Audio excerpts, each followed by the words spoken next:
Baik, kita simak dulu informasi berikut ini. Saksi kedua yang dihadirkan dalam persidangan adalah Suyanto, sopir keluarga Ahok. Suyanto mengetahui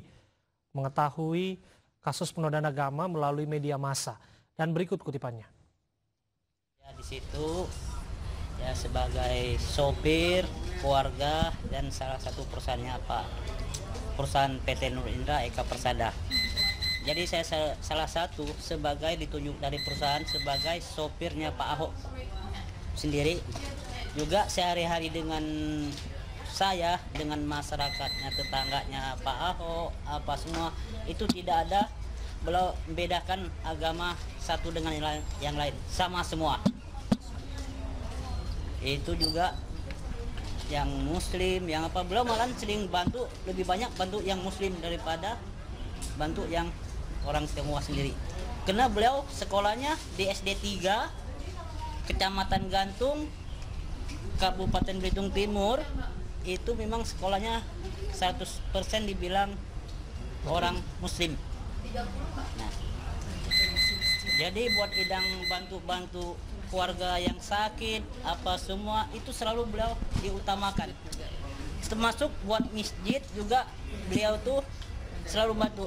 Sampai dari orang tuanya beliau pesan sama saya, Yan, cari siapa yang mau buat masjid, kita yang bangun, kita yang bikin pondasi pertama. Pak Ahok juga ngomong, Yan, siapa yang mau bangun masjid, kasih tahu saya, kita yang bikin pondasi pertamanya. Nah, saya nih teman baik sama Pak Ahok, tidur pun ya satu kamar, cuma bisa ranjang aja, cuma satu ruangan kalau Pak Ahok pulang ke Belitung.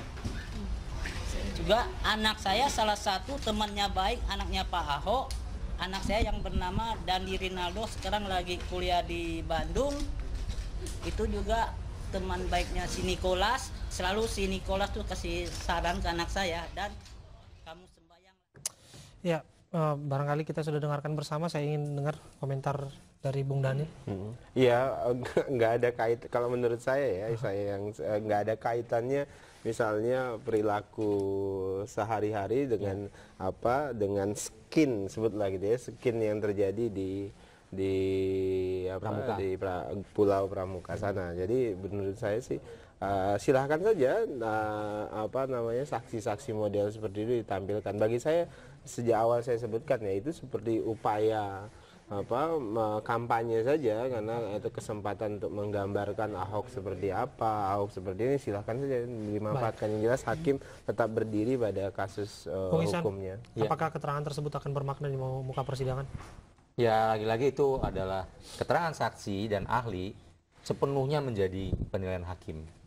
Tentu saja di sini juga walaupun ada menjadi penilaian hakim yang mulia, tetapi juga ada batasan bahwa keterangan-keterangan yang berkaitan dengan fakta, ya, bukti dan di persidangan itulah yang akan diprioritaskan menjadi pertimbangan hakim. Tapi kalau yang saya lihat tadi itu bagus disampaikan, akan tetapi itu hanya pada pencitraan kepada Pak Ahok bahwa Pak Ahok andai kata pun dijatuhi hukuman, ya mohonlah agar tidak terlalu berat. Kan begitu kira-kira message-nya. Baik, kita akan bergabung bersama dengan tim kami yang ada di auditorium Kementerian Pertanian. Ada Wahyu Seto Aji. Seto, apa informasi terkini hingga sore hari ini? Baik Abraham, memang sidang ke-14 dengan dugaan penodaan agama yang dilakukan oleh Basuki Cahayapurnama ini kembali dimulai setelah 1 jam diskors tepat pada pukul 13.30 siang tadi, dengan saksi terakhir yang dihadirkan di muka persidangan untuk didengar keterangannya, yakni ahli pidana Profesor Edward Omar, yakni ahli pidana dari Universitas Gadjah Mada Yogyakarta. Untuk ini juga nantinya kita akan mengamati dan juga mendengar keterangan yang disampaikan oleh Edward Omar terkait dengan unsur pidana yang ada dalam kutipan pidato daripada Basuki Cahayapurnama yang disampaikannya di Kepulauan Seribu pada tahun lalu. Tentunya kita nanti akan mengamati apakah unsur pidana apakah yang ada di pidato tersebut, apakah memang akan dinilai dari seluruh wacana atau pidato yang disampaikan, atau hanya penggalan daripada kalimat yang diduga menjadi memenuhi unsur tindak pidana penodaan agama yang disampaikan oleh Basuki pada saat di Kepulauan Seribu pada tahun lalu. Tentunya kita akan masih memantau perjalannya persidangan hingga nantinya sidang ini selesai pada sore nanti kemungkinan. Sementara itu juga Abraham disampaikan bahwa ini merupakan saksi terakhir yang akan didengarkan keterangannya di persidangan kali ini. Sebetulnya ini ada 5 orang saksi, namun satu saksi ini urung dihadirkan karena berhalangan hadir. Sementara 3 orang saksi telah didengarkan keterangannya dengan atas nama yakni Juhri, Ketua Panwaslu daripada Kabupaten Belitung Timur, dan juga 2 rekan Basuki Cahayapurnama atas nama Suyanto dan juga Fajrun. Diketahui berdasarkan keterangan yang disampaikan oleh Juhri ini, diketahui bahwa di masa pemilihan baik itu Bupati Belitung Timur dan juga pemilihan Gubernur Bangka Belitung pada tahun 2007 ini mengemuka adanya black campaign atau kampanye hitam yang memuat unsur SARA, yakni melalui selebaran bahwa dikatakan bahwa tidak diperkenankan pemimpin harus masyarakat harus memimpin pemimpin seiman, sehingga ini juga disampaikan oleh Juhri bahwasanya ada selebaran-selebaran yang ini dikaitkan oleh Juhri bahwasanya Ahok ini tidak bermaksud untuk ditujukan kepada umat Islam, namun ditujukan kepada politikus di Kepulauan Bangka Belitung saat lalu yang menggunakan kampanye hitam ini untuk menyudutkan dan mendiskreditkan salah satu daripada calon gubernur pada masa pemilihan tahun 2007 itu. Dan juga dikatakan bahwasanya Ahok ini memang kalah pada tahun 2007, namun bukan karena SARA, namun karena adanya penggelembungan suara, yang mana diketahui bahwa di daerah pemilihan Ahok, yakni di kawasan Belitung Timur ini, masyarakat atau warga yang memiliki hak pilih ini tidak diberikan formulir untuk memilih. Untuk sementara dari 2 saksi fakta lainnya, yakni rekan Ahok dan juga supir Ahok atas nama Suyanto dan juga Fajrun yang telah didengarkan keterangannya di muka persidangan, diketahui bahwasanya ini Ahok dikenal sosok yang baik dan juga tidak membeda-bedakan antar sesama masyarakat, baik itu berbeda latar belakang agama dan juga budaya setempat. Namun diketahui juga ini bahwasanya Ahok juga diketahui sempat membantu pendirian salah satu masjid di Kepulauan Bangka Belitung, khususnya di kawasan Belitung Timur. Untuk sementara itu Abraham, namun kita juga pastinya akan mendengarkan keterangan lebih lanjut yang disampaikan oleh ahli pidana dari UGM ini. Sementara demikian Abraham, kembali kepada Anda. Seto, saya ingin mengetahui sebetulnya tadi sempat tersiar bahwa ada penolakan terhadap saksi pidana, ahli pidana maksud kami, Prof. Edi. Apa sebetulnya alasan dari pihak majelis hakim sehingga pada akhirnya hari ini tetap dilanjutkan dengan kesaksian dari ahli tersebut?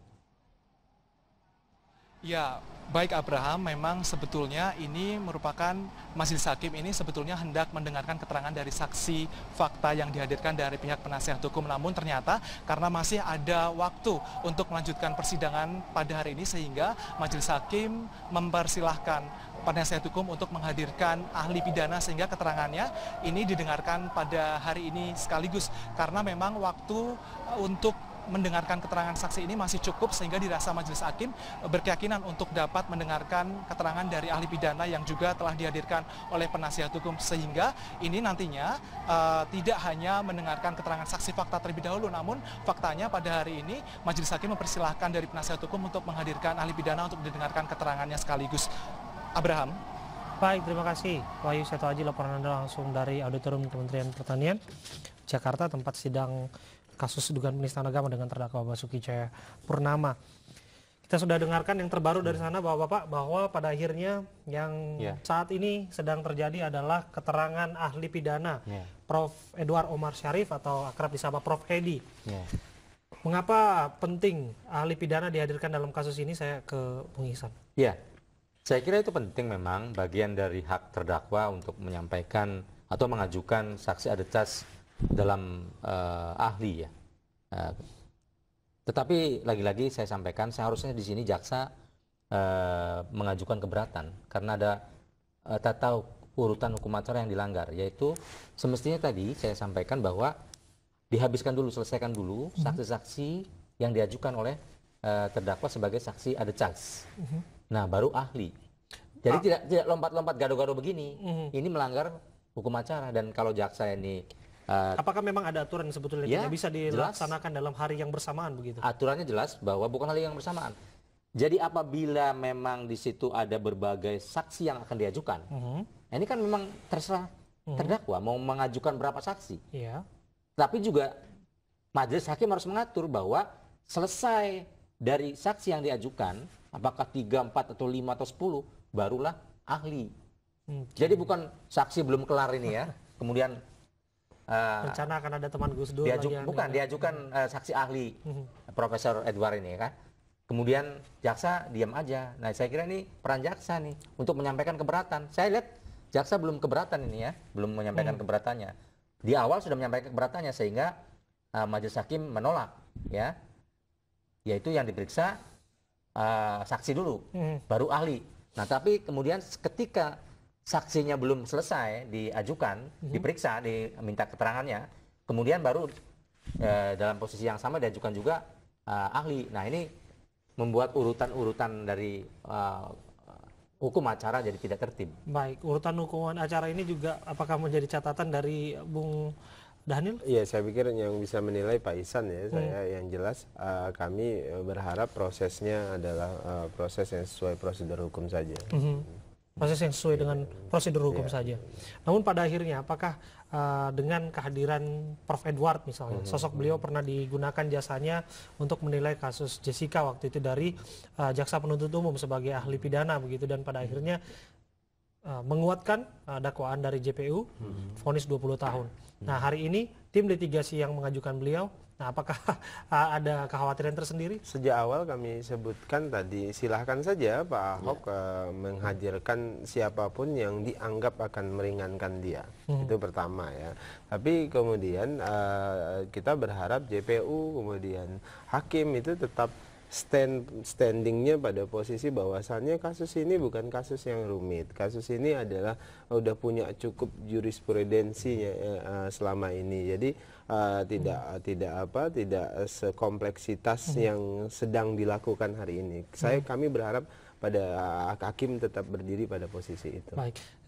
Ke Bung Ihsan, saya masih menyoroti soal KUHAP yang Anda sebutkan tadi. Bukankah pertimbangannya begitu jelas sebetulnya bahwa waktu yang masih ada bisa dimanfaatkan, kemudian ahli dihadirkan di sana, yang mana juga pertimbangan bahwa ahli tidak warga ibu kota namun mengajar di Yogyakarta, yang memang waktu dan momentum yang pas adalah untuk mendorong beliau untuk memberikan keterangan ahli pada hari ini. Sesungguhnya begini ya, yang namanya saksi dan saksi ahli itu kan sudah sejak lama dikomunikasikan, dan tentu saja semua juga makfum, apalagi ahli pidana, bahwa memang itu rangkaian hukumnya, rangkaian hukum acaranya tertib. Jadi kalau misalnya ada yang dilanggar, ya tentu menjadi catatan bahwa memang dari sejak awal sudah disampaikan oleh majelis hakim bahwa urut-urutan ini harus dijaga. Nah ini kita kembali saja ke KUHAP, ya, karena KUHAP itulah rujukan dari persidangan di sana. Jadi jangan sampai semua dilanggar, kemudian semua berperan melanggar, mempunyai kontribusi melanggar. Nah tentu kita menyerukan agar kembali kepada koridor. Jadi kalau hal-hal yang kecil dilanggar, nanti yang gampang, yang besar juga gampang dilanggar kan begitu. Baik. Nah itu saya kira penting itu bagi yuris ya, bagi penegak hukum. Ya. Baik. Pemirsa tetaplah bersama kami. Kami akan kembali untuk Anda saat lagi dalam Special Report.